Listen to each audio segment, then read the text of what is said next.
In a vast, tiered hall, a young man's face is cast in shadow, his form radiating a potent aura. Facing a distant opponent with two other students watching from the side, he accepts the challenge, declaring that he will no longer hold back. This is the story of Lael, a great mage who would one day rebuild his fallen family's name. In the present, he unleashes his power, summoning a colossal, multi-headed flame dragon that erupts into existence before him. The onlookers are stunned, with one identifying him with a mix of awe and fear as the demon. Lael, the white demon. The scene shifts away from the intense confrontation to a tranquil forest. A deer grazes peacefully by the trees, and beyond it, a vast mountain range rests under a calm, sunlit sky. The focus settles on a magnificent creature within the woods, a great horned deer, its impressive antlers marking it as a prime specimen. The narrative moves into the past. A man tells a younger Leon that since he has turned 15 and become an adult, it is time for him to try hunting. He instructs his son to take down the deer from a distance without ruining the meat. Leon contemplates the best approach, dismissing lightning magic and settling on a wind arrow for a clean kill. He focuses his intent, forming a small shape with his hands. He channels his magic, concentrating on making the spell small and fast for maximum precision. His father watches from the side, a look of surprise crossing his face as he recognizes the technique his son is employing. The invisible projectile streaks through the air, striking the great horned deer just as it begins to flee. The creature is felled instantly. His father inspects the animal, touching the single, clean entry wound on its head. He expresses his amazement, praising Leon for showing so much power and landing a perfect one-shot kill on his very first real hunt. Leon smiles, admitting he practiced on his own and that his father's praise makes him happy. Overjoyed, his father laughs and playfully ruffles his son's hair, asking with pride when he learned to become so skilled. He readily agreed with his father's plan. As the sun began to set over the mountains, his father declared they would butcher enough of the kill for their own meal and sell the rest in town the following day. Returning from the successful hunt, he and his father arrived at their cozy home. Leon called out that he was home, and his mother greeted them both warmly, noting their perfect timing as dinner was just about ready. Inside, his mother praised him for being such a hard worker and urged him to take a break. The boy, however, eagerly asked if he could help by bringing the food to the table. As he carried a plate towards the dining area, a small, energetic boy suddenly rushed towards him. With a joyful shout, his younger brother, Marcus, welcomed him home. The little boy was bursting with energy, urging his big brother to listen to what had happened that day. He suggested Leon wash his hands quickly so he could tell him everything while they ate. Watching the exchange, their mother smiled fondly, gently reminding Marcus to be careful not to trip while running. She remarked on what a loving kid he was, and Leon readily agreed. Moments later, the entire family, Leon, Marcus, and their parents, sat together at the dinner table. With hands pressed together, they all gave thanks for the meal before them. He took a spoonful of the soup, and his eyes lit up. He happily declared how delicious it was, and his mother explained that she had made his favorite dish specifically because it was his birthday. His father, Dominic, then proudly announced to his wife, Rin, that Leon had successfully hunted a great horned deer for the very first time that day. Rin looked amazed, exclaiming that they could cook something special with the meat on the morrow. Before the conversation could continue, Marcus piped up again, fork in hand. He excitedly insisted on finishing the story he had started telling his older brother earlier. He burst with excitement, throwing his arms in the air. He shouted for everyone to guess what happened, proudly announcing that he had successfully used the soap bubble spell for the very first time. His older brother, Leon, looked on in amazement. The realization dawned on him.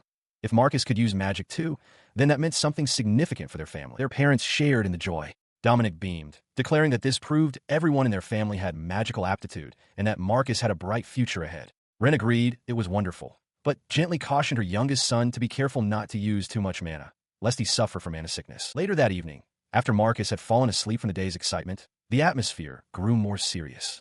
Ren mentioned that it was also Leon's first time using magic, as it was his 15th birthday. With a somber expression, Dominic stated that they needed to decide what comes next, turning to his older son to ask if he had made a decision about his future. The boy looked down, his face contorted with a difficult emotion. He confirmed that he had, beginning to address his mother and father with a heavy heart. He looked up with resolve, his hand placed over his chest as he announced his intention to enroll in the Magic Academy. His parents were visibly taken aback. Dominic questioned if this was something he absolutely had to do, and Leon, unwavering, confirmed that it was. His father gripped his shoulder, his voice laced with concern.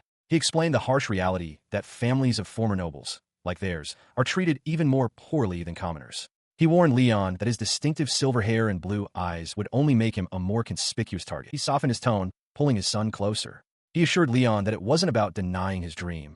He and his mother were just worried. He then asked if there was some unavoidable reason compelling him down this path, a reason he couldn't simply walk away. The memory shifts further back in time, to an event 5 years prior to that conversation. On a town street, Dominic and a younger Leon had just finished their shopping when they were stopped by two imposing figures. A large, extravagantly dressed man with a prominent mustache greeted Dominic as Lord Heartfilia, only to immediately retract the title with a sneer, reminding him that he no longer held that name. Dominic froze on the steps. His journey home abruptly halted. He is confronted by a nobleman, Lord Nabard, who remarks that it has been a while. Nabard sneers, noting Dominic still has a miserable look on his face, before turning his attention to the small boy kneeling beside him and asking his age. The boy, Leon, looks up and replies that he will be 10 this year. His gaze remains fixed on the two nobles, Lord Nabard and his smug companion, who look down on him with open contempt. Suddenly, Nabard points accusingly at Leon, his face twisted in disgust. He shouts that the boy's hair and eye color are disgusting, calling him a demon child. At the insult, Dominic's expression hardens with fury, enraged by the defiant look in Dominic's eyes. Nabard lunges forward and strikes him. The force of the blow sends Dominic sprawling onto the dusty ground. Leon cries out for his father, rushing to his side as the two nobles watch with cruel satisfaction. His companion smirks, remarking on Leon's terrible luck to have been taken in by the traitorous Hartfilia family. Nabard turns away dismissively, ordering his carriage to be brought out. The word traitor makes Leon flinch. The memory remains vivid for Leon. He recalls the deep frustration of being unable to say anything in his family's defense that day. But more than the helplessness, it was the word traitor that burned itself into his mind. This burning question drove him. He wanted to know what the Hartfilia family had done to the Neberts. While searching through all the books in his house, he eventually discovered his grandfather's journal. The journal detailed the truth of his family's downfall. They had been swindled out of a vast sum of money by several nobles. Unable to pay their taxes, they were stripped of their title for what was framed as a betrayal of the kingdom. The ringleader of the entire scheme was Nabard, who, being thorough and cunning, left no evidence of his crimes. He knew then what he needed to do. To repay the Hartfilia family, the family that took in a discarded child like him and raised him as their own, he would enter the Magic Academy. He resolved to graduate at the top of his class, become a great mage, and earn a noble title to restore their name. This was not a desire, but a duty. His father listened, his expression softening as he saw the fierce determination in Leon's eyes. Placing a hand on his son's shoulder, he apologized for having troubled him. He acknowledged how serious Leon was and gave his full support, telling him to do his best at the academy. Leon's face broke into a wide, emotional smile. He looked up at his parents and, with tears in his eyes, thanked them, promising fervently that he would do his best. To celebrate, his father enthusiastically produced a bottle of wine. He declared that since Leon was now an adult, it was time for a drink.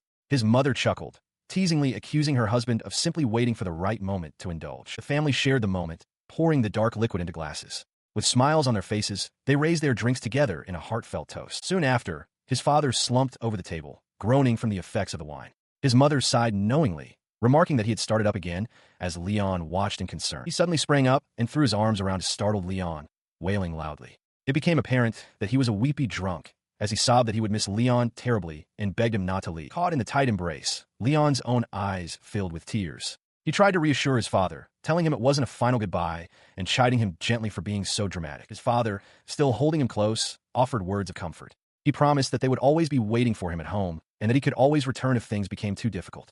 As his mother watched with a gentle smile, Leon felt his own tears fall, unsure if it was from the alcohol or the overwhelming emotion. On the morning of his departure, Leon adjusted the cravat of his new uniform and announced he was off. His parents waved cheerfully, wishing him well and telling him to stay safe. Beside them, his younger brother Marcus looked down shyly, murmuring a quiet farewell to his big brother. He is held in a desperate, tight embrace by his younger brother, Marcus, who cries out, unwilling to let him go. The memory of their farewell is still fresh. Marcus, with tears streaming down his face, had created a flurry of soap bubbles as a playful yet poignant send-off. He had made his older brother promise not to forget them and to do his best. Now, on the road inside a carriage, he contemplates the journey ahead. It would take 2 or 3 days to reach the royal capital, giving him time to practice.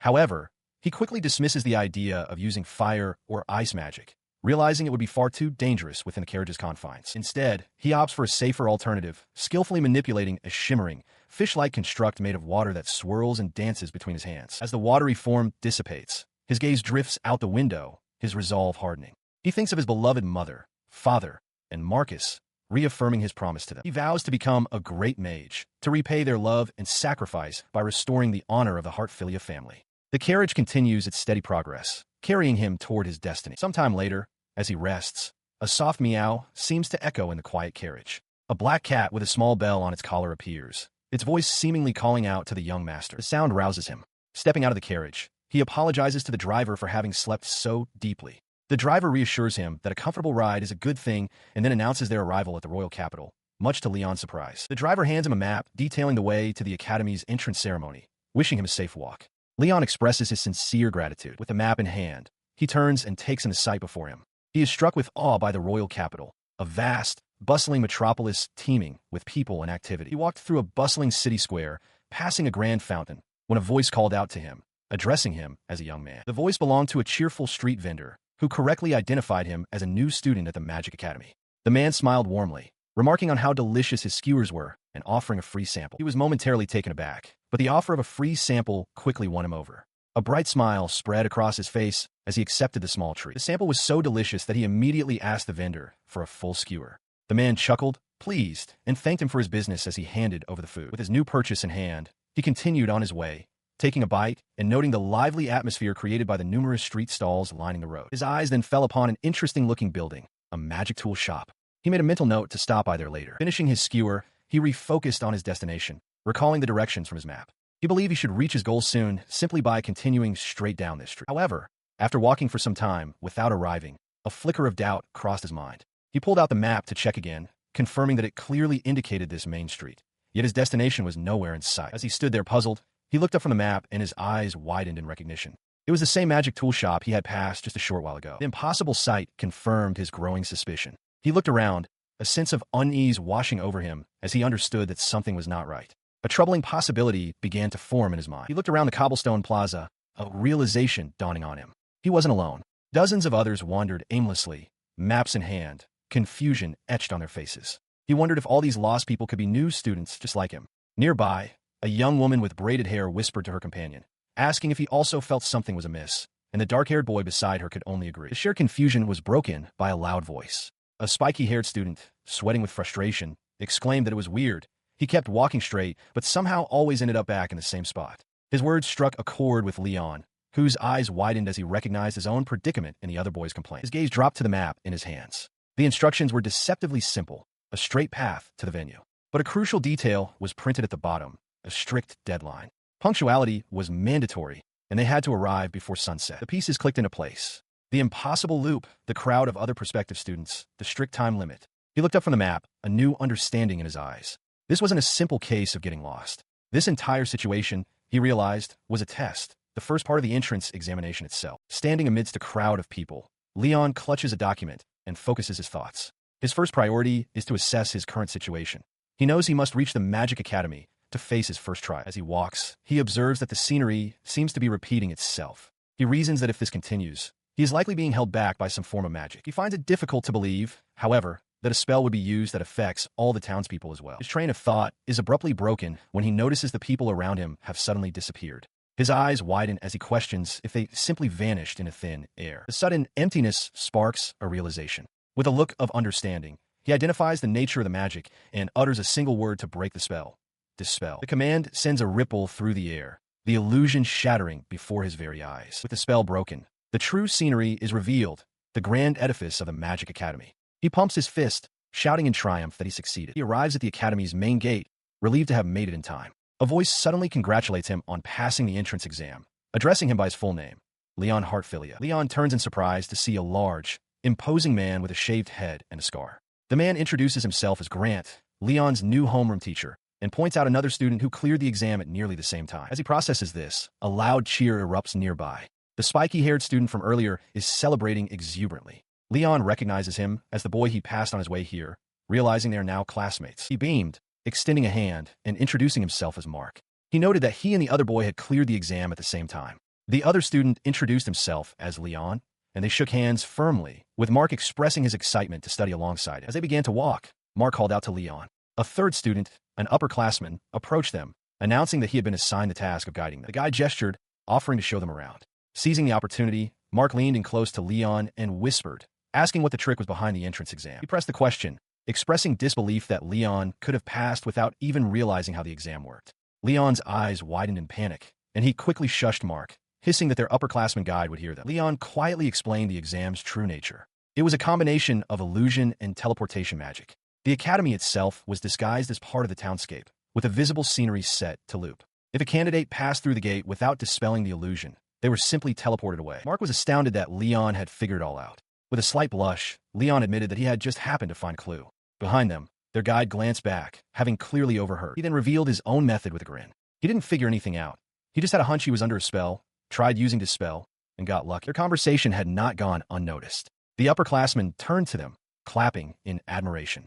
He praised Leon, remarking that very few students managed to catch on to that level of detail. Leon looked away, flustered at being overheard. The praise resonated with Leon. He realized that with a second-year student acknowledging him, his academy life was finally about to begin. He felt a surge of optimism, thinking this might be a good start after all. With his spirits lifted, he followed the guide, who gestured them forward down a grand, ornate hallway. Alongside Mark, Leon walked deeper into the academy, ready for what lay ahead. He and Mark listen as their upperclassman guide explains the academy system. Each grade is divided into 3 classes of 20 students, Eins, Zwei, and Drei, based on entrance exam results. The guide congratulates them both on being placed in the top class, Eins, noting that while they may not have fully understood it, passing the exam quickly was a sign of skill, even if luck was also a factor. Mark is thrilled by the praise, but Leon quietly tells him to be quiet. The guide continues, adding that class placement isn't everything. He mentions that the academy also evaluates a student's ability to handle sudden challenges. With a grand gesture, he announces their arrival at the classroom where they will be studying. He gestures toward a vast, tiered lecture hall. The room is nearly empty, its silence broken only by the presence of 3 other students already seated and scattered across the wide expanse of desks. A closer look reveals the trio: a young woman with dark, bobbed hair asleep at her desk, a young man with dark hair leaning back with his hands behind his head, looking bored, and another young man with long, light-colored hair sitting calmly with a thoughtful expression. Leon spots a sign indicating open seating. He turns to Mark, suggesting they find a spot somewhere in the middle, and his friend readily agrees. He asks Mark if he wants to sit nearby as they make their way down the aisle. Before Mark can fully respond, a sharp voice calls out, stopping them in their tracks. Their exchange is cut short by the bored-looking student, Darren Roas. He aggressively tells them to sit farther away, sneering that they are nobles and can't have commoners near them. When Leon points out the open seating policy, Darren grabs him by the collar, remarking on his nerve. Before the confrontation escalates, the long-haired student, Heath, rises from his seat. He calmly but firmly tells Darren that's enough. Annoyed, Darren snaps back that this is between him and Leon. He calmly refutes this, stating that it concerns him as well, because he is the second prince. Heath declares that within the academy, nobles and commoners are equals, and that being a noble does not grant Darren the right to act like a tyrant. Darren is left speechless. He then turns to Leon and Mark, apologizing on Darren's behalf. He introduces himself as Heathcliff Dewin, inviting them to call him Heath, and expressing his hope that they can all get along for the next 3 years. Mark is stunned, realizing Dewin is a royal name, while Leon, who is about to fight back,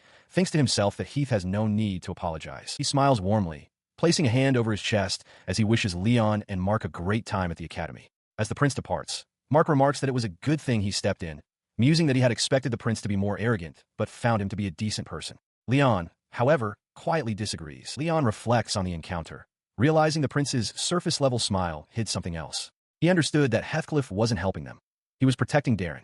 It wasn't that the prince looked down on them, but rather that they didn't even seem to register in his eyes at all. He concludes that the prince is a different type of person from nobles like Nabard or Darren, perhaps even worse.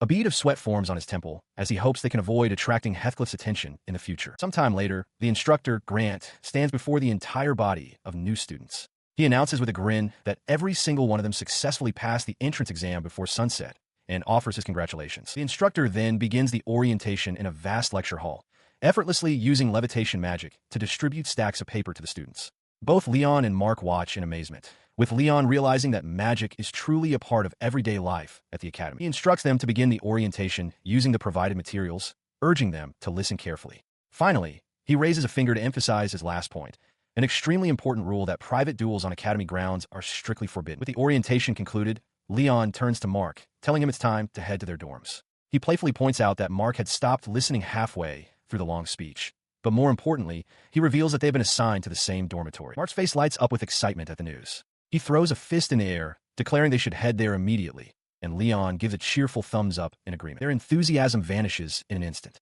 Leon points forward, his expression frozen in disbelief as he stammers out a single word, "Wait." Mark, beside him, looks equally stunned. Before them stands their destination, a massive, dilapidated mansion covered in vines and cobwebs, looking more like a haunted house than a student dormitory. From behind, Mark cries out, asking what this rundown building could possibly be. He and Leon stood before the dilapidated dorm, the door creaking open under Leon's hesitant push. Leon muttered his suspicion that it was likely a haunted house on the inside as well. But as the doors swung wide, they revealed not decay, but a breathtakingly grand and immaculate hall. A massive chandelier hung from the high ceiling, its light glinting off the polished floors. Both boys stared, utterly stunned, with Leon stammering, What is this?" Before they could fully comprehend the sight, another student with dark dreadlocks appeared, explaining that it was magic. Mark, still bewildered, demanded to know what was going on, and the student confirmed it was large-scale magic at that. In the next moment, a third figure with long hair and glasses cheerfully threw his arms around their shoulders, booming a loud welcome to the new students. He leaned in close, whispering conspiratorially that the whole trick had been his idea. It was meant, he explained, as a small, ironic lesson for them. Don't judge things by their appearances. Realizing his own rudeness, he formally introduced himself with a confident smile. He was Quentin Walls, the prefect of the South Dorm, and it was a pleasure to meet them both. Quentin then gestured them further inside, informing them of the welcome party for new students. He instructed them to go unpack their things upstairs and then come down to the dining hall, promising that the kitchen was going all out for the event. As they headed off, Mark expressed his excitement about the food at the party, eager to unpack quickly. Leon agreed, though he noted the large amount of luggage they still had to get through. A short while later, they entered the dining hall to find a magnificent buffet spread, sparkling under the lights. Both boys stared in awe at the fancy display, surrounded by their fellow students. They immediately approached the tables. Mark declared that as a man, he had to get meat, while Leon noted his own desire for some vegetables to create a balanced plate. With their food chosen, they raised their glasses in a small toast. He explained to Mark that he didn't know any of the other new students, revealing that he was the only person from his hometown with any magical aptitude. As he was speaking, a condescending voice cut through the party's chatter, mockingly addressing him by his family name, Hartfilia. The voice belonged to a smug young man named Ayrton Nabard, who held his drink with an air of superiority. Leon recognized him immediately, realizing Ayrton had also enrolled in the academy. His arrogant posture was short-lived, as he promptly tripped and fell to the floor. Enraged by the humiliation, he shot up and bellowed that he was to be addressed as Lord Ayrton. His fury intensified, and he began gathering magical energy between his clasped hands, declaring that commoners like Leon shouldn't get too full of themselves. Sensing the imminent danger, Leon sprang to his feet, his expression hardening with alarm. Just as Ayrton unleashed a massive fireball, he shouted for everyone to stand back and threw up a shimmering, hexagonal barrier to intercept the attack. To his surprise, the fireball dissipated into nothingness just before it struck his shield. He stared in confusion, realizing the spell had been dispelled, while a stunned Ayrton looked on. The intervention came from the dorm prefect, Quentin Walls, who stood on a nearby staircase. He sternly addressed the first-year student of Bard, reminding him that discriminatory remarks and personal fights were strictly forbidden on campus and warning him to be more careful. With the situation defused, he dismissed the new students, announcing that classes would begin the next day. As they left, Mark remarked to Leon that he certainly knew some strange people, prompting an awkward laugh as they decided to head back to their room. Quentin Walls looks on, impressed. He remarks that defensive magic is typically a second-year subject, yet every aspect of Leon's spell, its casting speed, form, and power, was flawless. He asks if Leon taught himself that spell, and Leon quietly confirms that he did. He reassures Leon, certain that he will do well at the academy. Mark chimes in, mentioning that he heard their class tomorrow will be a fireball practice session. He then bids them good night. As he walks away, he raises a hand, adding that he looks forward to seeing Leon's performance. As the prefect departs, Mark turns to Leon with a grin, remarking that he's already becoming quite popular. He notices Leon's distant expression and asks if he is even listening. Mark notes Leon's intense focus, exclaiming that he's really fired up. Inside his own mind, Leon reflects on his journey. Thanks to a particular book, he has learned a great deal of magic, and now his time has finally come. He clenches his fist, filled with resolve.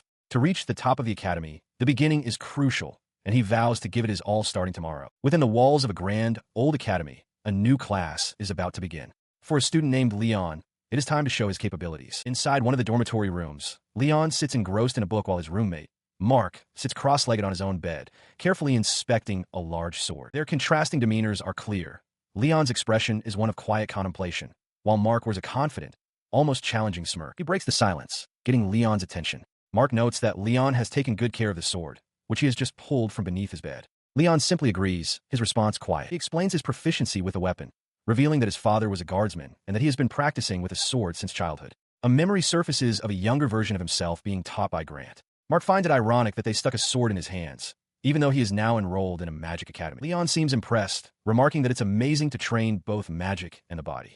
Mark agrees enthusiastically, pumping his fists as he declares that having stamina is always a good thing, especially during a fight. His companion then shifts the conversation to his own activities, explaining that he has been reading. Leon holds up a book titled The Difference Between Magic and Marks, sharing that he bought it on the way to the capital because he found it interesting that the word mark signifies a magical seal. Mark grins, declaring himself more of a physical type and complimenting Leon on being smart enough to read such books. He then offers to lend Leon the very book he is holding, prompting a slightly flustered response from Leon, who clarifies that he isn't really into books for leisure. As night settles over the academy, a voice announces that the lights are being turned out and the grand, ivy-covered dormitory is is cast into shadow. The following day, on the training grounds, the instructor, Grant, gathers the students of Ein's class.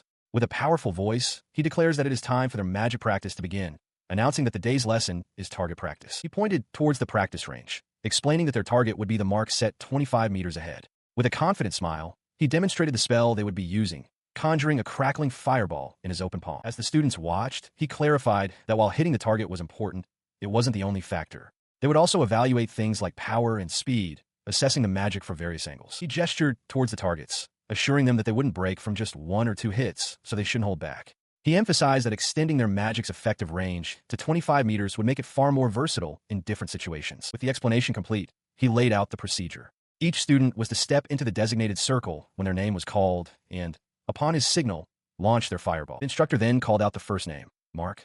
Caught by surprise, Mark muttered that going first was nerve-wracking. Nevertheless, he steeled himself, knowing he had no choice but to go for it as he walked forward. He took his position, thrusting his hand forward with a shout. A ball of dark, crackling fire shot from his palm, speeding towards the distant target. The fireball struck just off-center. Grant praised him for the good job and the impressive speed of the cast.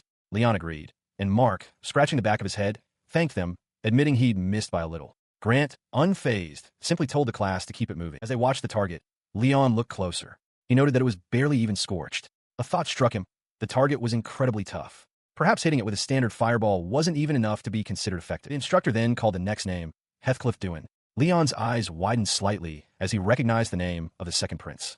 With a calm and collected expression, Heathcliff simply answered, yes, and prepared to take his turn. As he walked towards the circle, the other students watched with anticipation. One of them noted that the prince was up next, while Leon wondered to himself if Heathcliff was just as skilled at magic. He extends his hands, a complex magical glyph materializing in the air before him as he focuses his intent. The glyph erupts, unleashing a massive, crackling fireball that barrels towards the distant practice target. The sheer force of the spell sends a wave of heat across the field, causing the observing students to flinch and shield their faces as a sizzling sound fills the air. Despite its impressive size, the fireball only manages to scorch the target surface. Mark turns to Leon, whose turn is next, and tells him not to worry, advising him to just do his best. He then points out that even Prince Heathcliff's powerful flames barely left a mark. Taking in the information, Leon's expression hardens slightly. He closes his eyes for a moment, taking a slow breath before opening them again with renewed focus. He steps forward and simply points a finger toward the target.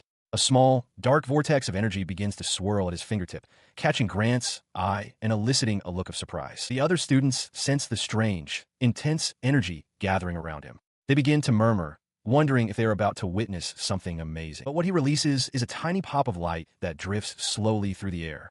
Ayrton Nabard immediately bursts into derisive laughter, pointing and shouting that it's a lame dud. He declares that it wasn't a dud at all, just pathetic. His mockery is premature. The projectile, no larger than a candy drop, was a fireball of immense density, launched faster and with more focused power than any other. It strikes its mark with perfect precision, hitting the exact center of the target, dead on. The display of power left some students seething. Ayrton Nabard, in particular, was incensed at the thought of a mere commoner surpassing him. Nearby, Prince Heathcliff shared the sentiment, clenching his fist in frustration. He cursed Leon Hartfilia's name under his breath. Their reactions were not shared by all. The student who had been dozing earlier was now wide awake, loudly questioning the results. She insisted that Leon must have failed and that the prince's magic was clearly superior. Ayrton, however, looked on with a smug grin, observing that from his perspective, Hartfilia had undoubtedly taken first place. Amidst the confusion, Mark rushed over to Leon, absolutely thrilled.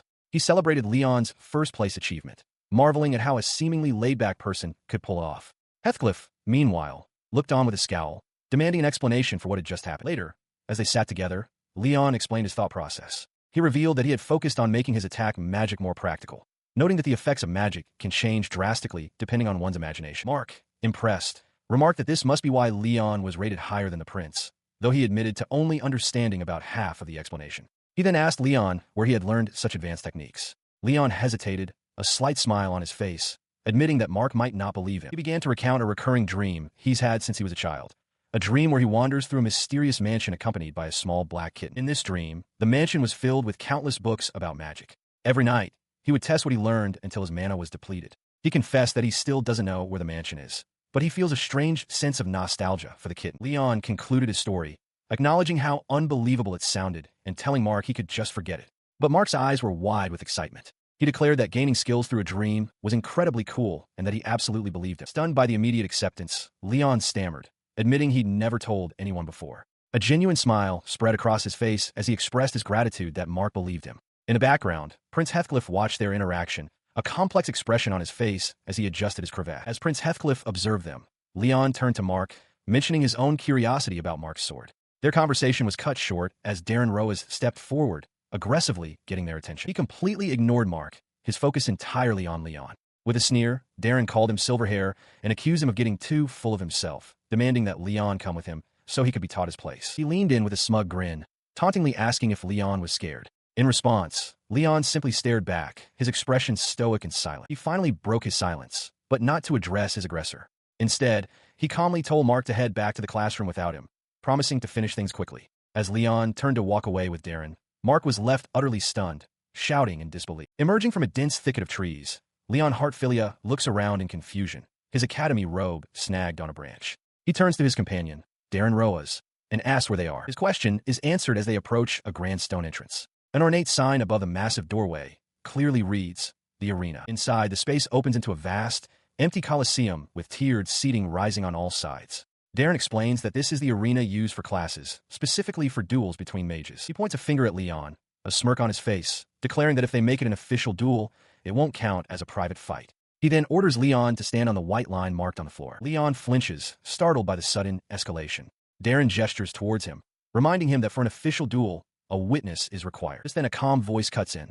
Heathcliff Dewin appears, offering a polite apology to Hartfilia before volunteering with a confident smile. "I'll serve as the witness." As Darren walks away to take his position, Leon looks back at Heathcliff, the pieces clicking into place. He realizes with a grim expression that Heathcliff was the one behind this duel from the very start. He now stands between them, officially beginning his role. He confirms that both are on the white line and lays out the rules. They're to fire magic at each other, and the first one to say, "I give up," loses. His eyes narrow as he prepares to give a signal. As the witness, I'll say begin, and that's when the duel starts.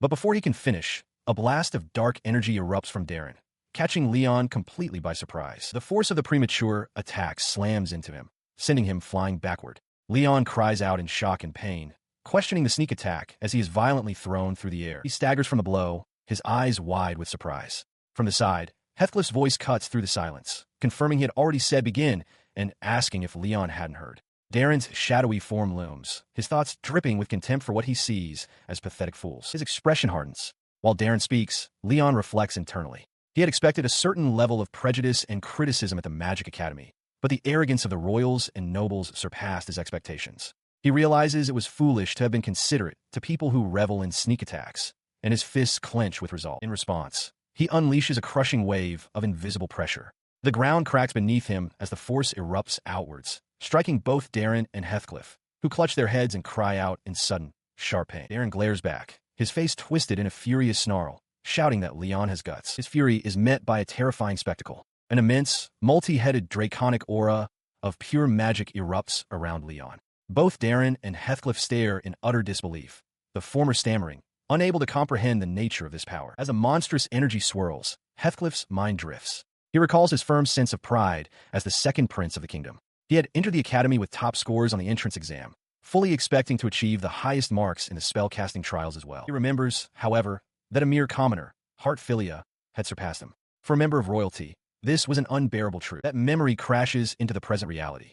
Standing before the overwhelming power Leon now commands, Heathcliff is forced to confront the truth he had ignored. He had never imagined the gap between them was so vast. The prince is not the only one overwhelmed.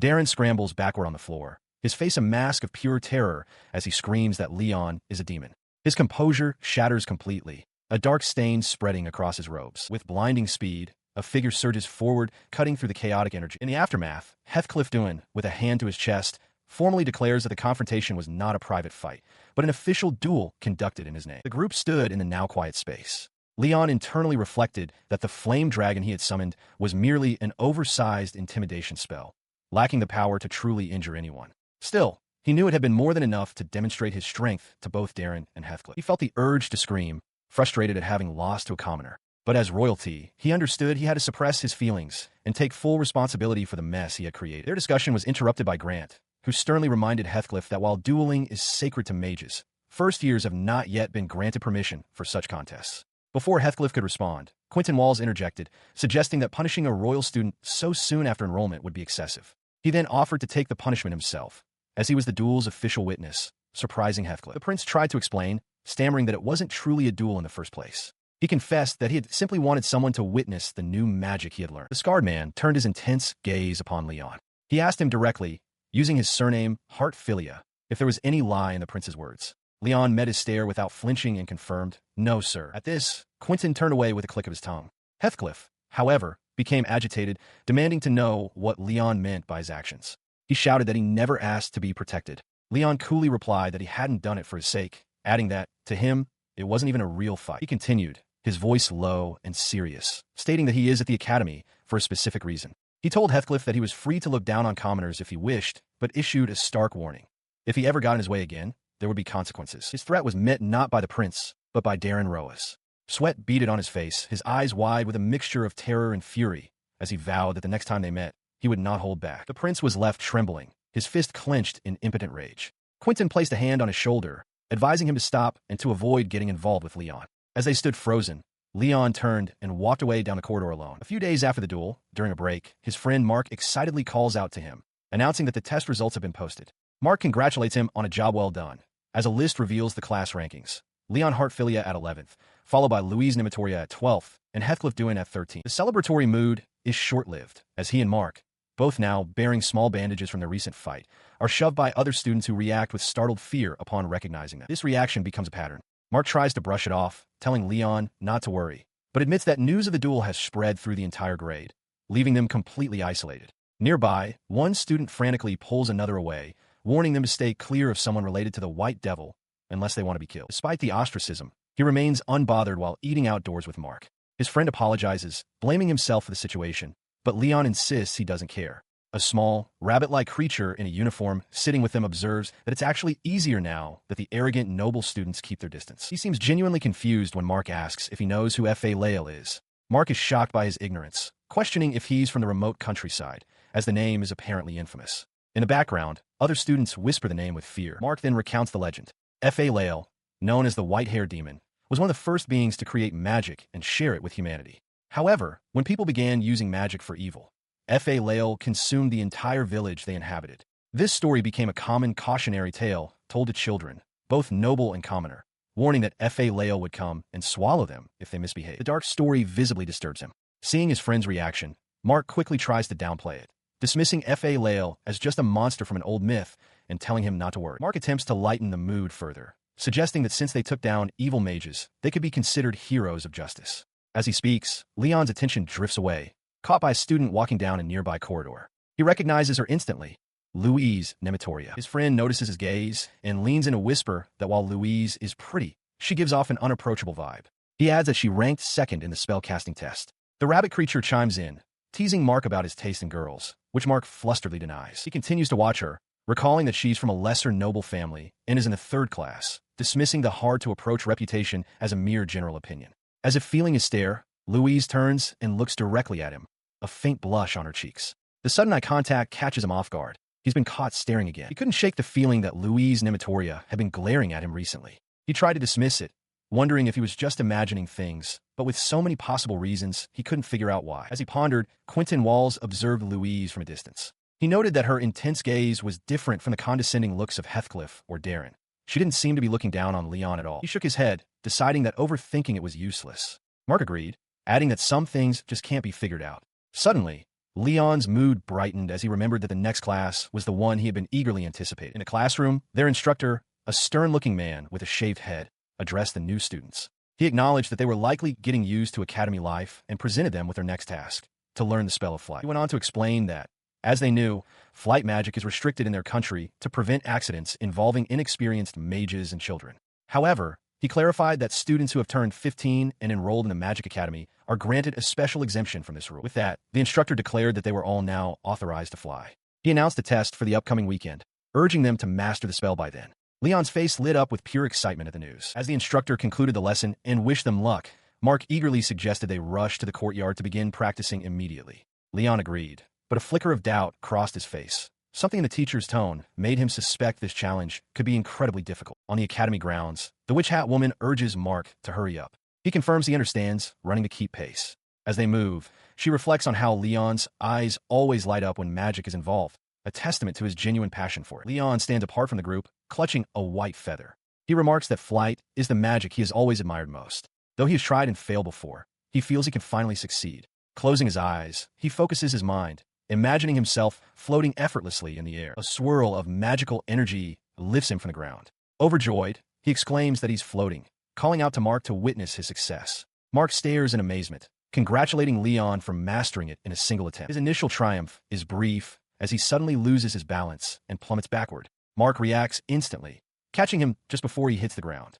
He asks if Leon is hurt, but Leon, with a confident wink, assures his friend that he is fine. Mark shoves him away in frustration, yelling at him to learn from the experience. Undeterred, Leon simply turns and declares he will try one more time. Following Leon's attempt, Mark tries for himself. He finds the magic easier than anticipated, lifting slightly off the ground. After a moment of unsteadiness, he manages to hover in place, getting a feel for the spell. This shared, limited success sparks a debate. Leon confronts Mark, shouting that what they are doing is not true flight, but merely levitation. A wider view reveals that all the other students are in the same predicament. They're scattered across the field, either hovering awkwardly or sitting on the ground in defeat. The Witch Hat woman notes that while floating is simple, everyone seems to be stuck at that stage. Leon considers the problem. He realizes they must be overlooking something fundamental, questioning if the key is balance, control, or a specific mental state. Suddenly, an idea strikes him. He knows someone they can count on for help. Acting on his realization, he and Mark approach a tall, imposing figure. Together, they bow deeply and plead with the individual to teach them. Quentin Walls, a senior student, greets Leon and Mark with a knowing wink. He acknowledges that while direct advice from upperclassmen on flight magic is forbidden, it is crucial for juniors to rely on their seniors when they are in trouble. With a finger to his lips, he assures them he understands exactly what they need, much to their surprise. He then stretches languidly, remarking on the perfect weather for flying. However, he casually informs them that he must attend a dorm leaders meeting and that, for now, they will have to do their best on their own. Leon and Mark are left standing in confusion. With a final, encouraging shout for the juniors to keep at it, he leaps effortlessly into the air, demonstrating true flight as he soars away from the courtyard. As Quentin departs, Mark stretches in frustration, complaining that they ultimately got nothing from the encounter. Leon, however, disagrees, stating his belief that their senior actually gave them a hint in his own subtle way. He explains his realization to Mark. Quentin didn't just float, he took off from the very beginning. Leon likens the motion not to their gentle floating, but to an arrow being shot powerfully into the air. His words spark an immediate understanding in Mark. Filled with sudden excitement, Leon declares they should try it immediately and urges his friend to hurry. Mark readily agrees, telling him to just hold on. In the practice area, Leon outlines his flight plan. He will first aim for a large tree, then attempt a left turn to circle back to their starting point. With a sharp burst of magic, he launches forward, a look of pure exhilaration on his face. He has done it. He soars through the air, shouting back triumphantly to Mark that he flew. His triumph is short-lived. As he hurtles directly toward the tree he was aiming for, Mark yells in a panic for him to look forward. Realizing his impending collision, Leon desperately tries to turn. The inevitable impact leaves Leon dazed on the ground.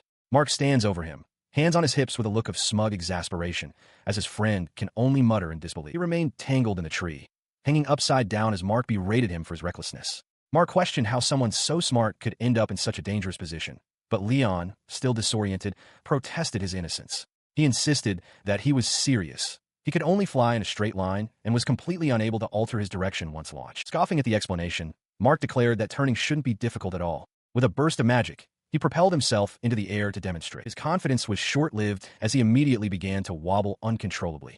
Back on solid ground, Leon observed that perhaps they were overlooking a key element beyond simple control and imagination. Mark, struggling to stay upright, conceded the point. Trying to twist his body only resulted in a loss of balance. They agreed to reconsider their approach. Later, during the afternoon class, their instructor laid out the day's exercise. The students were to form groups of 4 and compete to control a small ball using only magic, an activity designed to hone their individual control. Feeling the effects of his lunchtime exertions, Leon let out a wide yawn, relieved that the afternoon lesson was a simple magic control exercise. As he effortlessly levitated the ball, a nearby student expressed his amazement, calling him by his surname, Hartfilia. Nearby, another student, Ode McDonagle, struggled with the task. He admitted to himself that despite giving it his all, he couldn't control the ball. He had been confident after placing 5th in the trial run, but he now realized that the skill required to surpass the prince was on an entirely different level. A young woman named Nina Lane was similarly impressed by the skill of the student next to her. She despaired that with her own level of power and control, she could never hope to get the ball. The wavy-haired student smiled and thanked her, humbly stating that magic was the only thing he was good at. He watched them for a moment, noting that despite being nobles, both Ode and Nina were friendly toward commoners. He concluded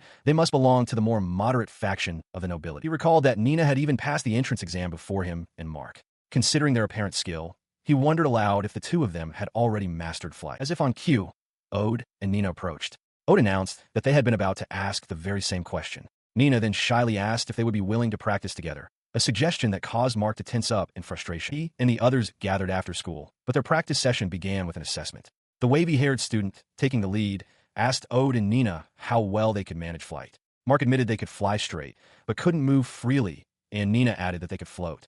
Hearing this, Leon realized they were all stuck on the same problem, concluding it must be more complex than a simple matter of control. After spending a good deal of time practicing with no progress, the group decided to call it a day. As they dispersed, Mark suddenly collapsed, crying out that he was too hungry to focus. Leon, exasperated, reminded him that he'd had 4 helpings at dinner, but Mark insisted that using his brain burns through his energy. To solve his immediate crisis, he revealed a stash of food he'd saved from the school store, declaring that even a few snacks were enough to tide him over. Back in their room, Leon watched in disbelief, asking how Mark could possibly eat so much. With a triumphant grin, Mark stated his simple philosophy: when he's hungry, he eats. Later, as darkness fell over the dormitory, Leon's voice echoed softly, announcing it was lights out and wishing his roommate a good night. As he drifted off to sleep, his mind returned to a recurring dream, remembering the very first time it occurred. A formless, writhing mass of black magic had appeared before him, shifting and coalescing until it took the shape of a cat. As a child, he had given this creature a name, Mozo. He recalled the nature of their bond. Mozo was a friend he could only meet within the confines of his dreams. In a dream memory, the young Leon held the small cat close, his face filled with affection as he called Mozo his precious friend. The reason for his advanced magical abilities became clear in his sleeping mind. It was all thanks to the countless hours of practice he had undertaken with Mozo. But as he held his friend, the dream grew strange. Mozo suddenly multiplied, and Leon found himself surrounded by identical cats, leaving him utterly bewildered. He awoke from his dream with a sudden, startling clarity. The simple words of his friend Mark, that when hungry, one simply eats again, combined with the memory of Mozo's endless multiplication. He realized Mark and Mozo might be geniuses, and he thanked his dream cat for the inspiration. Later, gathered with his classmates in the courtyard, the topic of their overnight assignment came up. One of them asked how everyone fared after a night spent pondering the problem of flight. The responses were disheartening. Nina apologized, admitting she couldn't come up with any ideas. Ode confessed that despite staying up late, nothing came to him. Mark, leaning back with his hands behind his head, agreed he hadn't found a single clue. As his friends lamented their failure, Leon stepped forward with a confident smile. He announced that he had, in fact, thought of something new and told them all to watch. He put his theory into practice immediately. First, he cast a simple levitation spell, rising a few feet off the ground. Then, with another word, he began to ascend, climbing higher into the air above his classmates. With a grin, he shot forward, gliding smoothly through the air as his friends watched from below, their faces filled with shock. He then came to a perfect, controlled stop, hovering effortlessly in mid-air. Mark could only stare upwards, his mouth agape, touching down lightly before them. He spread his arms with a flourish. His friends erupted in praise. Nina exclaimed that it was incredible, that he was actually flying, while Mark simply yelled that it was amazing. He explained his simple logic with a wink. Just as one eats again when they're hungry, he was simply reapplying the magic. Ode praised him, admitting he'd failed no matter how many times he tried. Nina, still bewildered, asked how he was even doing it. His explanation left Ode and Nina completely baffled. Mark, however, seemed to have a flash of insight, pointing as if he finally understood the ridiculously simple concept. He seems to have grasped the concept. Leon, seeing his friend's understanding, begins to explain what he calls layering magic. He elaborates that they had all been mistaken, assuming flight was a single, complex spell. In truth, it was a sequence of multiple spells working together. One to take off, another to turn, one to arc through the air, and finally, one to land. With this new understanding, the other students are eager to try. Leon confirms that once the mechanism is understood, the test is simple. That very day, the 4 of them master flight. Their instructor then gathers the class, announcing that from that point on, the flight test would begin. The test proceeds smoothly, with other excellent students demonstrating their prowess. Darren Roas and Heathcliff Dewan are among those who pass with ease, maneuvering gracefully through the air. Their success contributes to a remarkable outcome. The instructor claps his hands, beaming with pride as he announces that all 20 students of Class 1 have passed. He notes that it has been a while since an entire class achieved this. With the test concluded, he instructs them to return to the classroom, promising that a new challenge awaits. As they head back, Mark and Leon share a celebratory fist bump. Back in their seats, the instructor distributes handouts for their next assignment.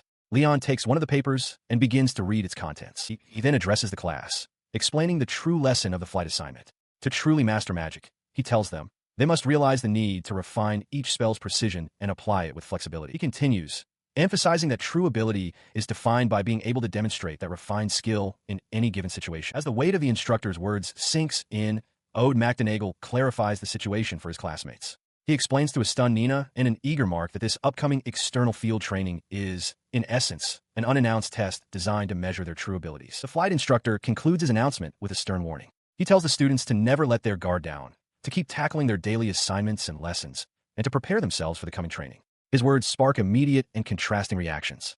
Leon is overcome with exhilaration, his face flushed and his eyes wide with eager anticipation. The red-haired student, however, remains perfectly composed, offering a confident wing. A group of first-year students, including Leon, Mark, Nina, and Ode, buzz with excitement as they read an announcement for their first real magic field training. The announcement lists potential activities, from simple herb gathering to the daunting task of magical beast subjugation. This variety causes Nina to panic. She worries aloud about getting hurt and her lack of skill in offensive magic. Leon quickly tries to reassure her, insisting that everything will be fine. Her worries persist, imagining monstrous creatures, until a new voice cuts in. Quentin Walls, a senior student, cheerfully drapes his arms over Mark and Leon, greeting them. He tells Nina that since it's the first training for first years, it will most likely be simple herb gathering that will be over in half a day. He then mentions that students are allowed to bring their own tools for the training. This sparks an idea from Mark, who realizes he wants to go into town to find useful equipment. Seizing the opportunity, Quentin enthusiastically offers to show them a great nearby shop he frequents, boasting about its excellent selection. With their destination set, the group walks through a bustling town square.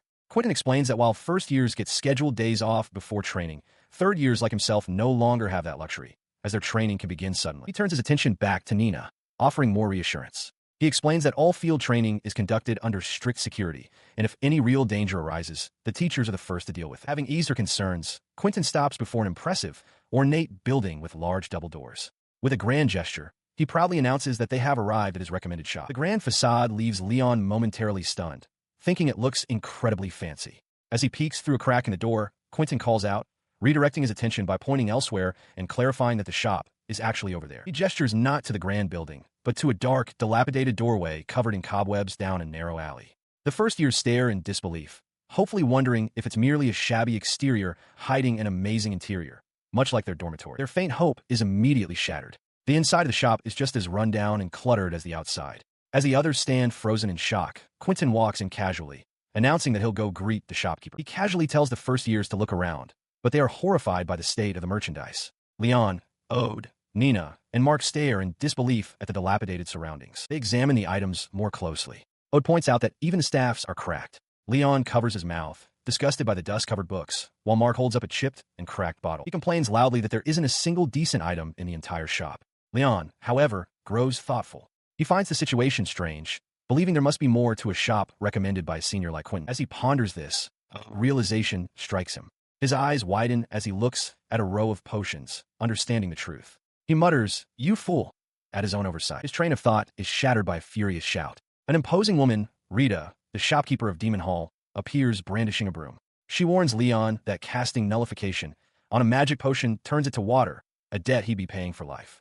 As Mark rushes to his side, a startled Leon can only apologize. Quentin steps forward, calmly addressing the shopkeeper as Granny Rita, and asking her to cut Leon some slack, noting that he at least noticed the magic. Rita scoffs, remarking that the boy has a long way to go, and begins to cast a spell. A wave of energy washes over the room.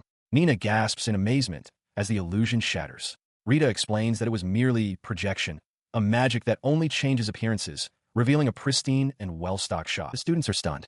Mark exclaims that while old, the shop is actually very clean. Leon, looking exhausted, realizes this was all Quentin's scheme.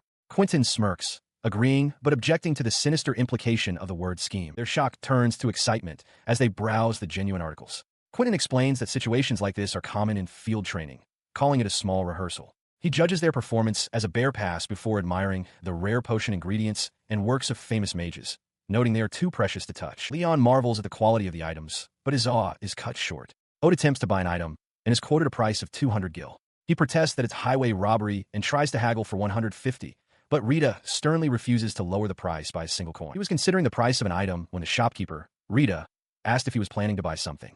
His attention was suddenly pulled away as he and a young woman with reddish-brown hair recognized each other with a start. She reacted with fury, identifying herself as Louise Nematoria and shouting at him not to use her name so casually.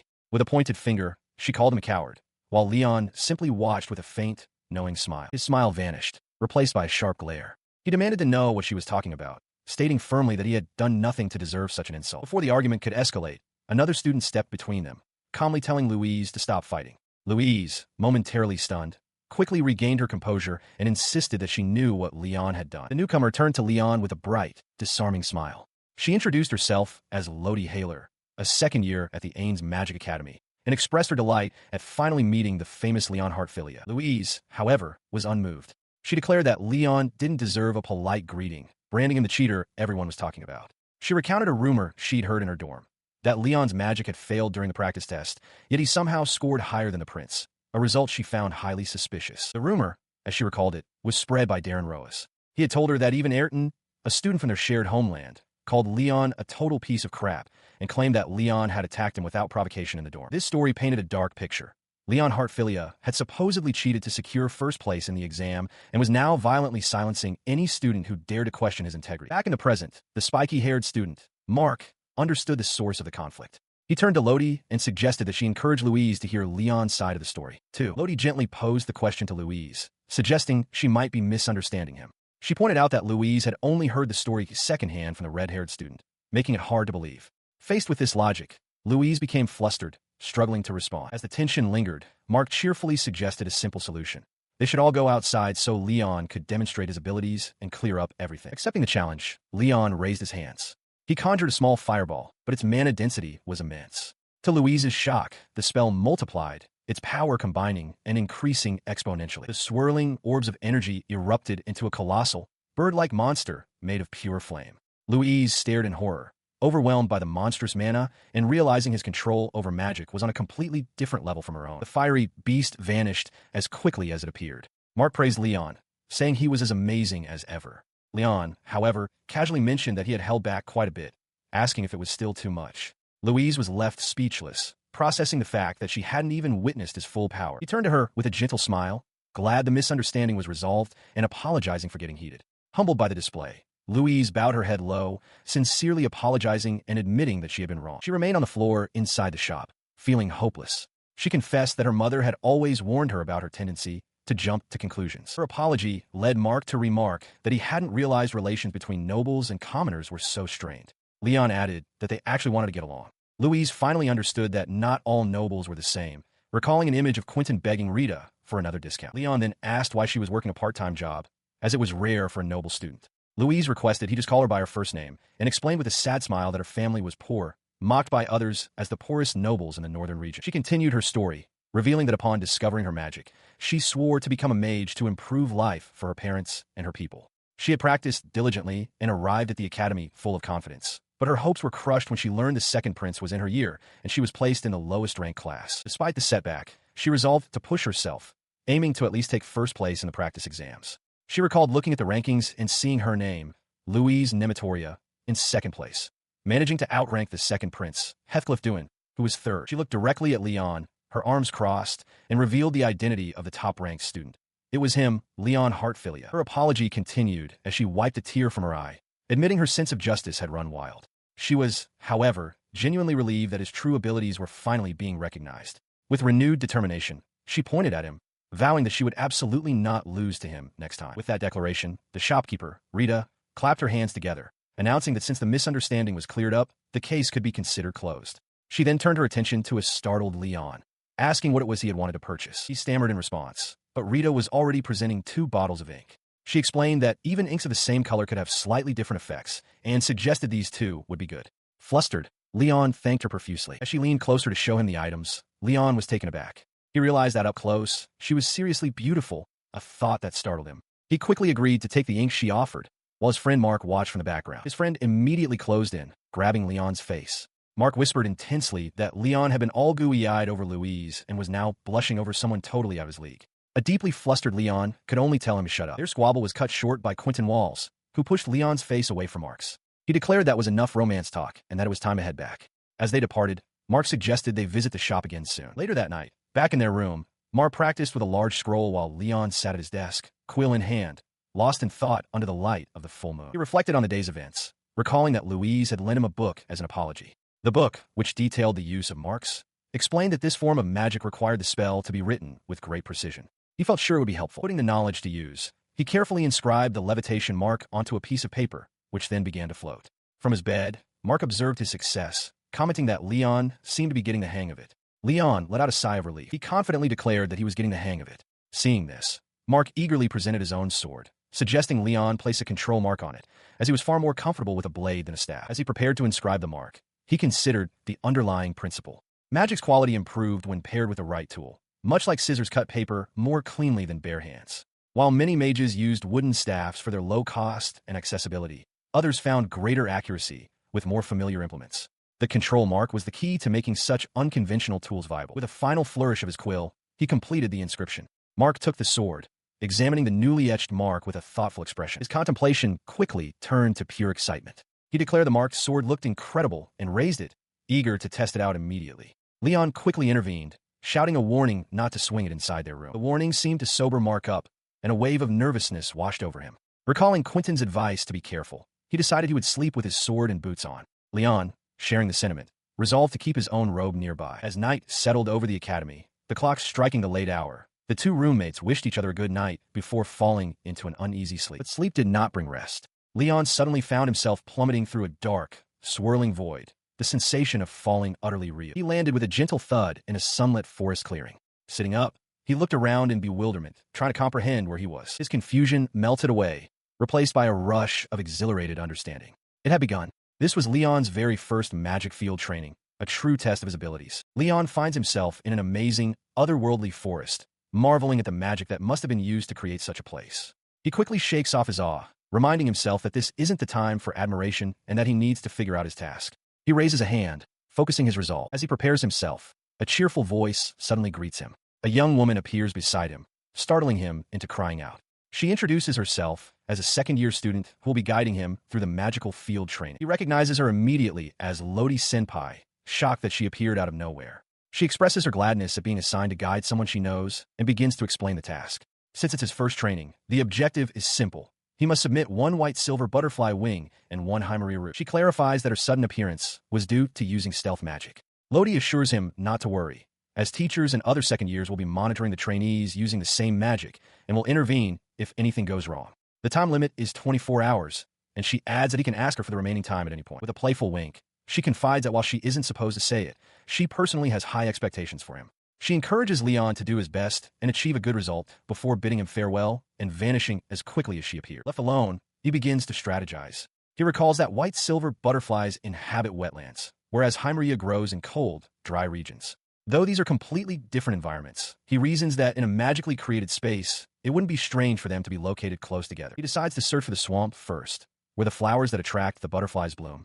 To conserve stamina while traversing the terrain, he resolves to use his defense magic to create footholds, despite the mana cost. Glowing hexagonal platforms materialize under his feet as he moves forward. After walking for some time, his strategy pays off. He spots a swamp in the distance, with the telltale white-silver butterflies fluttering above the water surface. He points excitedly, having found his first objective. Upon reaching the swarm, he finds he doesn't have the heart to catch and harm a living butterfly. Instead, he kneels and gently picks up a single, intact wing that has already fallen to the ground, deciding it will suffice. Surprised at how quickly he found the first item, he wonders aloud if he was simply teleported to a favorable spot. He then asks how much time is left, and a magical display materializes before him, indicating that 21 hours remain. He finds a spot to rest against a tree, feeling the exhaustion of the late hour. Believing he has plenty of time to spare, he decides to take a short nap. His rest is short-lived as Darren Roas appears, shaking him awake. Darren angrily demands to know if he's planning something again, reminding him of his previous warning. He tells the dazed Leon to look at his clothes, shouting his name to get his full attention. Startled, Leon realizes his clothes are completely soaked with foul-smelling swamp water. He sees that the water level in the swamp is rising, a periodic and dangerous occurrence. He quickly understands the peril he was in and sincerely thanks Darren for waking him up. Darren reacts with flustered anger, telling Leon he shouldn't be thanking him so easily. He dismisses the gratitude, urging him to hurry up and dry his clothes so they can get moving. Having found safety on a high tree branch, Leon explains that he was simply tired from the late hour. He then asks Darren if he isn't sleepy as well, noting that his own drowsiness felt unnatural. Darren dismisses the idea, pointing to a creature nearby. He identifies it as a sleep dragon and explains that Leon must have inhaled the hypnotic powder it releases from its back, which caused the intense sleepiness. The realization dawns on Leon. If he had remained asleep, he would have drowned and been forced to withdraw from the training. He thanks Darren again, genuinely grateful for being saved. Darren, however, becomes agitated, insisting he didn't do it for Leon's sake. He claims his own reputation would suffer if the person he lost the duel to dropped out for such a foolish reason. With the immediate danger past, Leon casts a spell, creating a sphere of hexagonal energy he calls Hot Fence Wind. He explains that this should dry their clothes quickly. As he works the magic, Darren turns away, covering his face. Leon, perplexed by this uncharacteristic behavior, asks why Darren is acting so strangely. Darren confesses that he's been thinking a lot since their duel. He admits that he now realizes looking down on commoners just because he's a noble is meaningless, a lesson learned only after losing to Leon. He concludes that he needed to apologize for everything up until now. He continues, bringing up Heathcliff. Darren explains that, at the very least, Heath wasn't the kind of person who looked down on commoners. He reveals that he always saw Heath as mild-mannered and even insecure, likely due to having such an outstanding older brother in the Crown Prince. Leon listens, stunned by this unexpected perspective. He reflected on his long history with Heathcliff. As a childhood friend, he could always tell when something was off, and now, he sensed a desperation in him. A wall had formed between them, and though he wanted to understand, he hadn't been able to get through. Apologizing to Leon for the awkward conversation, he suggested they get going now that their clothes were dry. He pointed toward a sudden change in the landscape, where the climate grew cold. He identified the rocky ground as the perfect place for Heartfilia Hymeria to grow and proposed they start climbing. They climbed to a high ledge. While it seemed like the right kind of place, Darren saw no sign of the flower. Leon, however, decided to use his flight ability to check further down the cliff face. Darren yelled after him, warning him not to be reckless and fall. His search proved fruitless. Leon returned, reporting that he had checked all the way down without finding a single bloom. As Darren wondered if his information was wrong, a voice suddenly called out Leon's name. The call came from Nina Lane, who ran towards them. She asked Leon if he had found any Hymeria, explaining that the red flower should stand out, but her group had been unable to find it anywhere. Leon confirmed that they hadn't found any either. Darren added that it was unnatural for there to be none on such ideal cliffs, and that other promising locations had also been barren. Darren mused that the Academy was known for pulling tricks like this, a thought Nina echoed. For Leon, this sparked a sudden realization about the true nature of their task. The realization spurred Leon into action. He called out to another group of students nearby, spotting Mark, Heathcliff, and Louise. Mark waved enthusiastically, exclaiming that he knew they would run into them, but his expression froze in shock when he saw Darren standing beside Leon. Mark's enthusiasm turned to suspicion as he demanded to know why Leon was with Darren. Leon quickly explained that Darren had helped him out. Realizing they had all reached the boundary line with the same idea, Mark accepted the situation.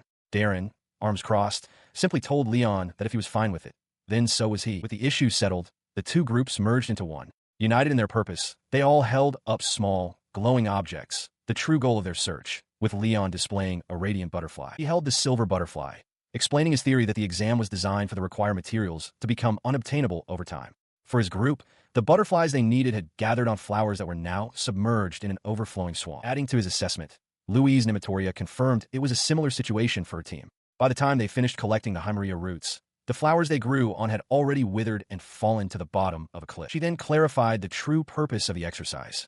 With students holding only one of the two necessary materials, the core point was to force them to negotiate and trade with others to succeed. Because of this, she was glad they were able to meet up quickly, as negotiating with strangers could have been difficult. Leon agreed, adding that most students likely carried extra materials as a form of insurance anyway. As the group discussed their success, Quentin Walls cautiously spoke up, addressing Heathcliff. He began to suggest that searching for more silver butterflies would be pointless, but was cut off by a furious outburst from Darren, who roared at him to shut up, demanding if Quentin thought he didn't already know that. His fury unabated, Darren slammed his fist against a nearby rock face, cursing in frustration.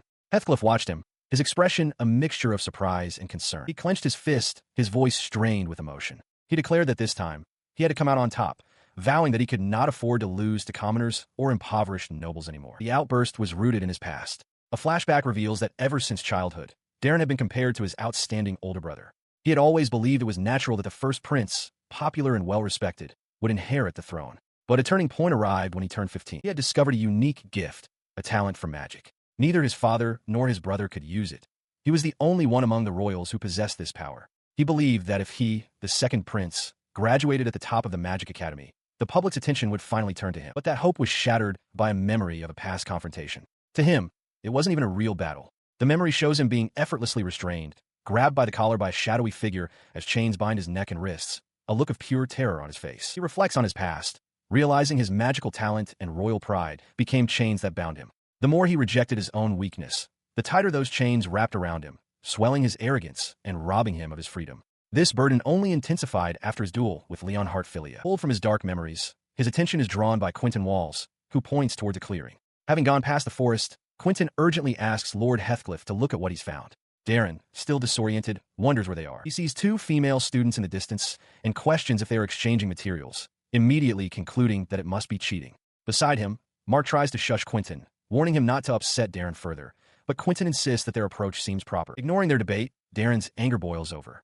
He points aggressively towards the girls and commands his companions to go crush their materials to pieces. Quentin and Mark hesitate, clearly unwilling to follow such a cruel order. Frustrated, Darren dismisses them as useless and tells them to get out of his sight. Just as the tension peaks, Heathcliff Doohan arrives with a wide, friendly smile. He greets the two girls cheerfully, asking what they're doing in a place like this. One of the girls recognizes him as Lichon, while the other realizes he is the prince everyone was talking about at the entrance ceremony. They explain that they were simply exchanging materials. Holding up a delicate butterfly, they elaborate that since they each have more than 2 items, they are willing to trade with the prince if he is missing anything. The blonde-haired girl, overhearing the earlier commotion, looks over with disdain. She dismisses them as despicable people, her hand gesturing dismissively. Her words trigger a startling transformation in Heathcliff.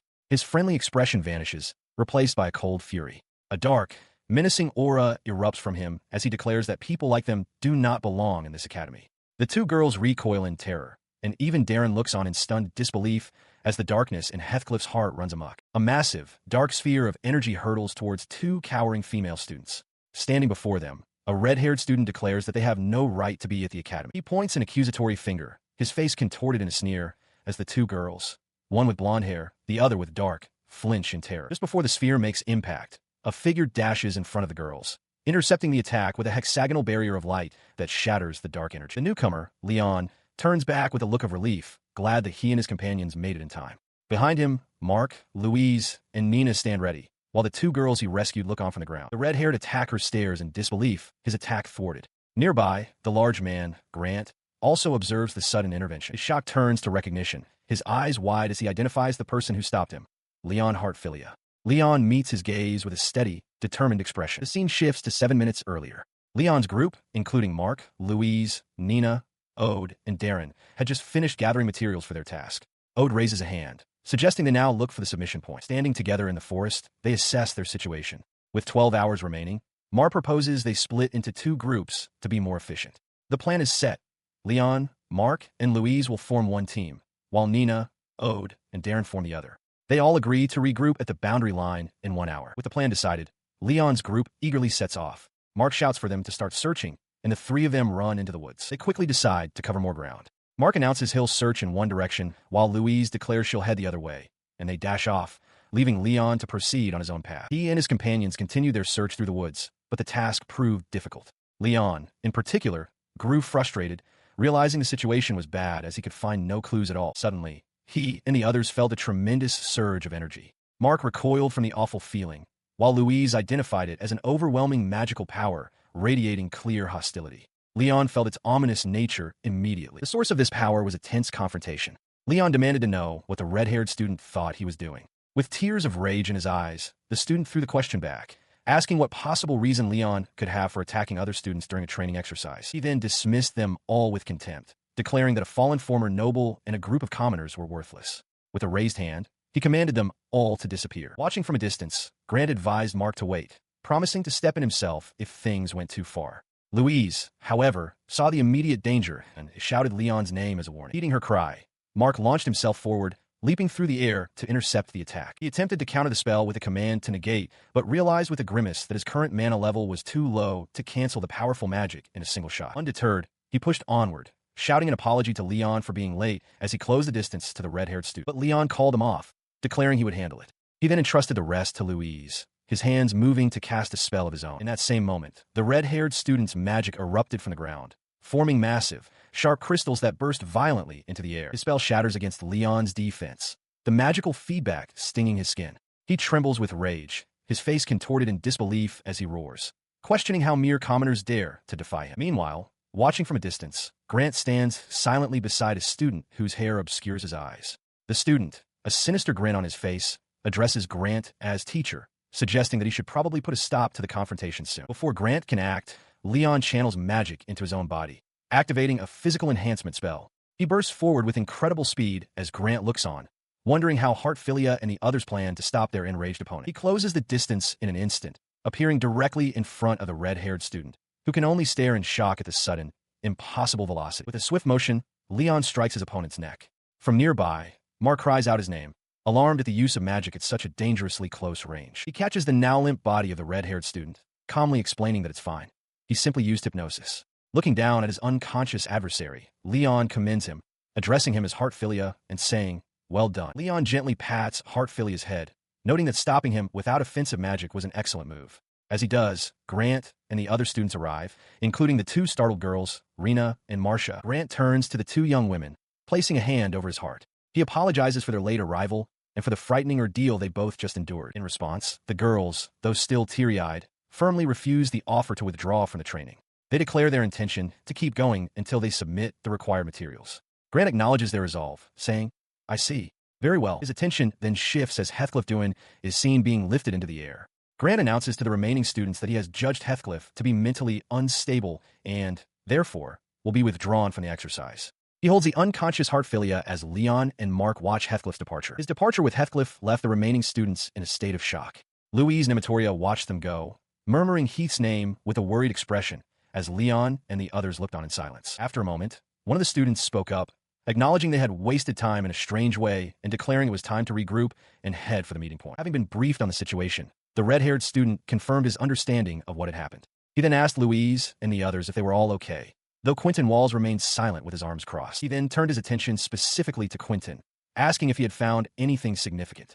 As he spoke, Quentin flinched, clutching his chest as if struck by a painful memory. Sensing his distress, the red-haired student quickly changed the subject, raising a hand to demonstrate a discovery. He explained that although the scenery appeared to continue, they were blocked by an invisible wall, forcing them to follow its boundaries. His explanation sparked a realization in Louise. She recalled that their instructor, Mr. Grant, had flown upwards. She theorized that if their current location was underground, the submission point must be located directly above them. Her insight spurred the group into action. Led by the spiky-haired Mark, the students cast a flight spell in unison, ascending rapidly through the air. Their ascent brought them to a shimmering barrier that looked like the top of their enclosure.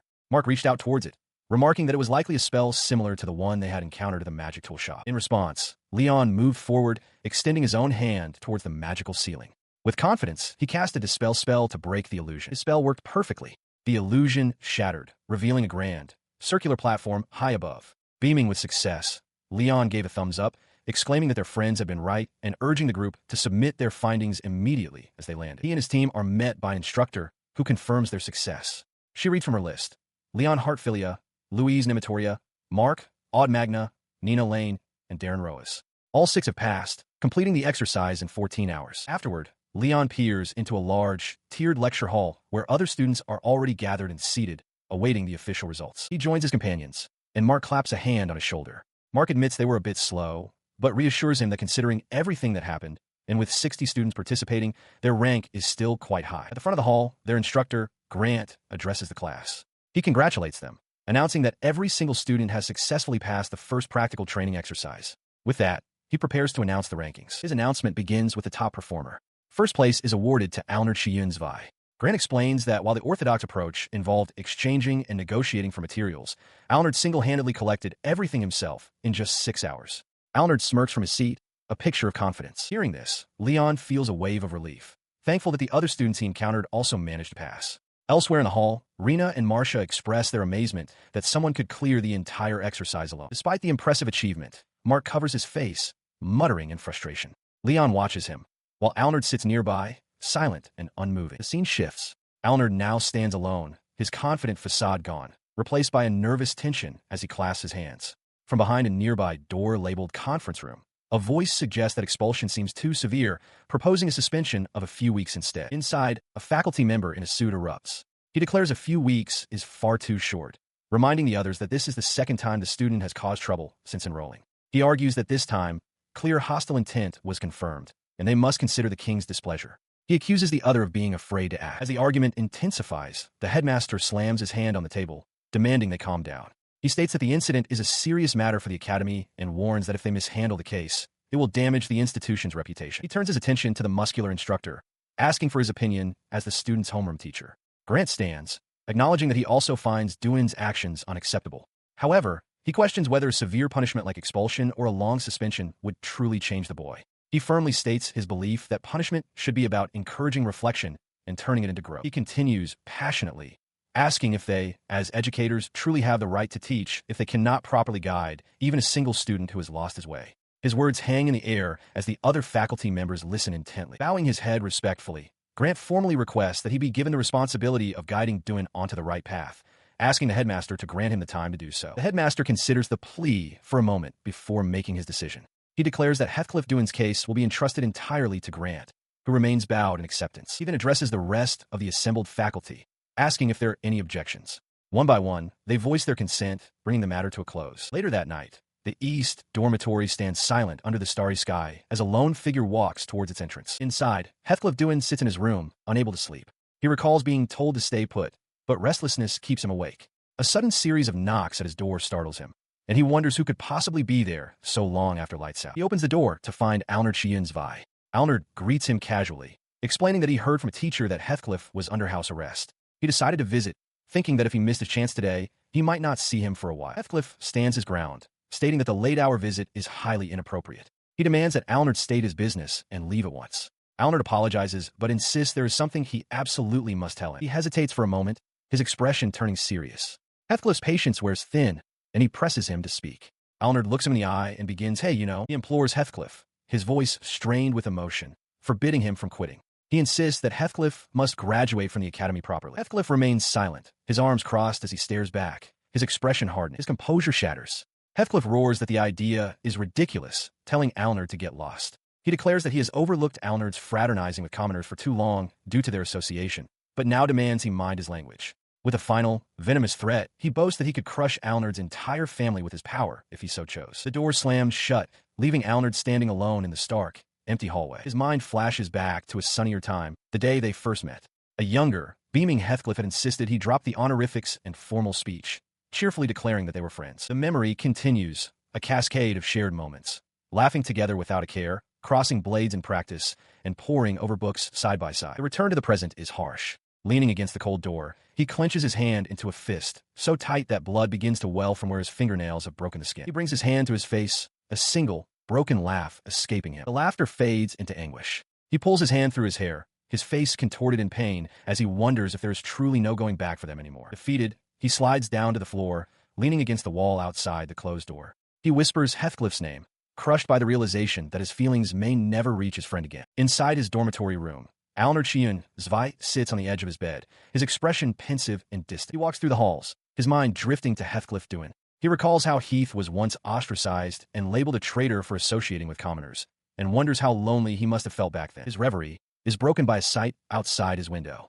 He spots Mark, one of the Heartfilia group's companions, engaged in endurance runs. Alnard finds it commendable that the first year is training so diligently on a day off. Then, a realization dawns on him. Watching Mark's strained, desperate expression, Alnard understands that this isn't just simple diligence. Feeling that it can't be helped, he turns from the window and retrieves a sheathed sword.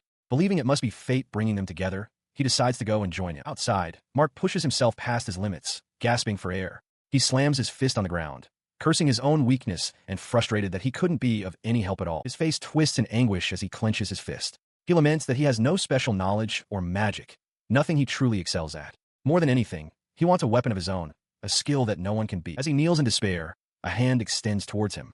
A calm voice calls out, urging him to listen. The hand belongs to Alnard, who begins to explain his philosophy. He tells Mark that endurance runs, building one's body, and even swordsmanship are all skills built up through daily training. He imparts a crucial piece of wisdom. Consistency will always become your strength. Mark processes the words, a look of understanding on his face. He realizes his father was right. Louise's knowledge and Leon's magic weren't gained overnight. As this thought solidifies, Alnard turns and walks away, his part in this moment complete. He trains with fierce determination, sweat beading on his brow as he holds his sword aloft. He vows to become strong enough to stand beside Leon and Louise, forging his own path. From nearby, Alnard observes, remarking that Mark is as over the top as ever. The sudden voice startles Mark, who turns in surprise. The dark-haired student approaches, his expression dismissive. He identifies Mark's technique as a crude style fit only for commoners and tells him to leave if he's only going to be a nuisance. Mark glares back, reminding Alnard that he still hasn't forgiven him. In response, Alnard tosses a wooden sword directly at him, ordering him to catch. Startled, Mark fumbles but manages to grab the hilt, questioning the choice of weapon. He explains that there's only one logical reason for someone to be training so soon after their last exercise. Alnerd then admits that his own swordsmanship is merely a rigid, formal style, practiced only to maintain appearances. With his own wooden sword now drawn, he proposes they train together, implying it would be beneficial for both of them. Mark, flustered by the offer, calls out Alnerd's name. He accuses Alnerd of not burning off all his energy during training either, and suggests that Alnerd simply saw him and decided to join. Alnerd curtly tells him to be quiet, but Mark enthusiastically agrees that they should train together. As they take their stances, Alnerd warns him not to underestimate a noble, lest he be brought to tears. Mark fires back, promising that Alnerd will regret looking down on a commoner. With their challenge set, Mark surges forward, raising his wooden sword to strike. He meets Alnerd's blade in a deafening clash.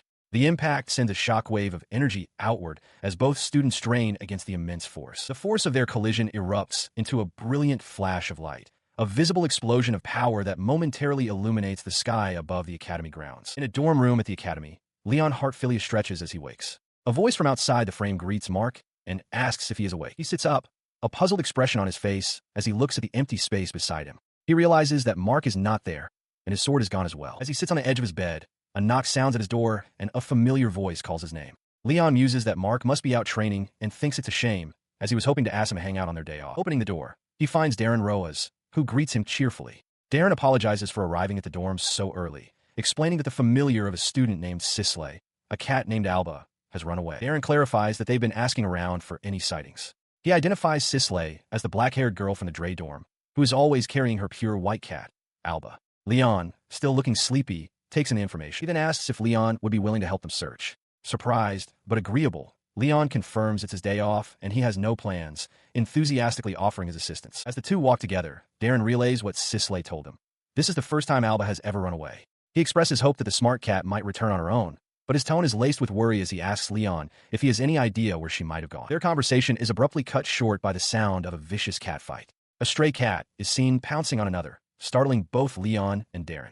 Darren quickly identifies the aggressor as a stray, confirming it's not Alba. After the stray dashes away, Leon remarks with concern that it's the first time he's seen a stray on campus. He urges that they must find Alba quickly, worried she might get into a fight with other strays and be injured. Their search leads them to a path where they encounter Mark and Odd Magna. Mark, looking slightly disheveled but cheerful, greets Leon and Odd.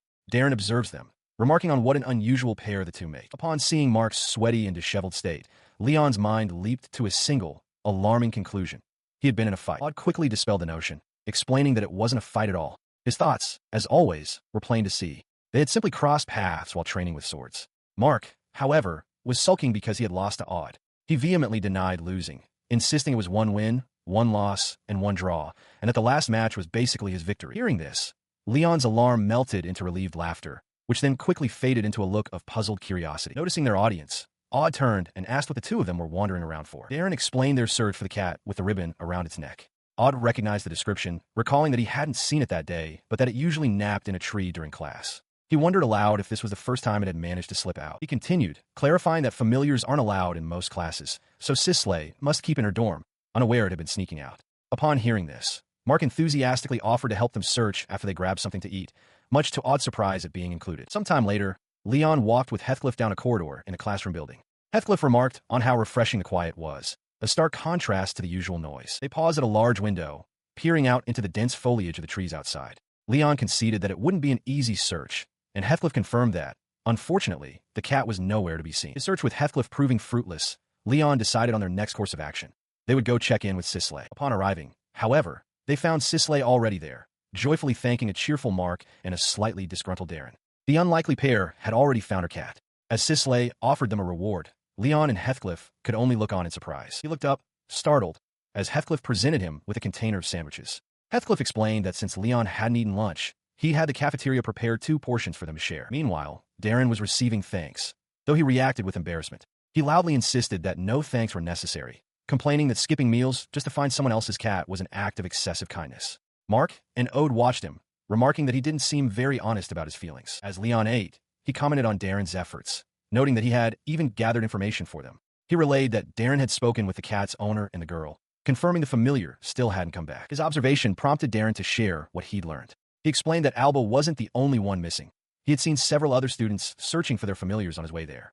The general panic was palpable, and he added that even the local strays seemed unusually aggressive. Hearing this, Mark's expression brightened with an idea. He declared that since they were at a magic academy, they should be able to use magic to find the familiars. Leon agreed that something was amiss. Mark then turned to Leon, but both he and Heathcliff confessed they didn't know any such spells. Their lack of knowledge led them to the library, in search of another first-year student known for her intellect. As they approached Louise Nematoria, who was engrossed in a book, she looked up and correctly deduced the reason for their visit. She confirmed their hopes, explaining that a spell for finding lost items did exist. As she pulled a tome from a high shelf, she elaborated on the theory. A familiar carries its master's magical energy, and that energy can be traced. In moments, she located the correct spell within the book's pages. A mischievous glint appeared in her eye. She declared that searching for a cat sounded far more entertaining than studying alone on her day off. With a wink, she asked to join them, stating her official reason was an academic interest in the spell itself. With their new ally in tow, the trio set off. As they walked, Leon mentioned that Mark and Darren were already out gathering more information.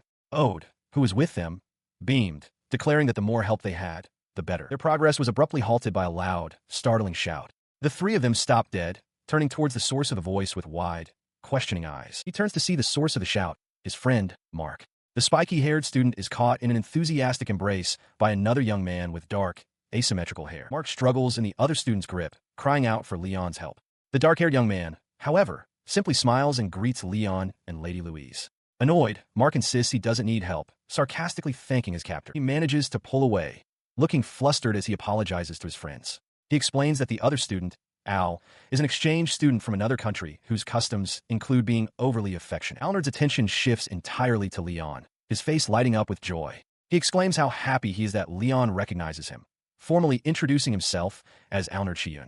Leon realizes this is the top performer from the previous day's field training. Nearby, the two girls with large bows in their hair step forward. They introduce themselves as Rena and Marcia, formally thanking the group for their help on the previous day. Alnard explains that he had also been looking for them to express his gratitude, noting that he already thanked Lady Louise in the library. Mark, still irritated, demands to know if Alnard gave Louise the same overly familiar treatment. As the energetic exchange student departs, the group watches him go.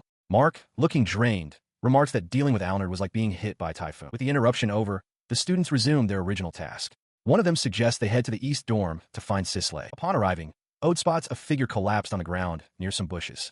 He calls out an alarm, recognizing her as Sisley. He rushes to her side, but she is inconsolable, crying out that her familiar, Alba, is gone.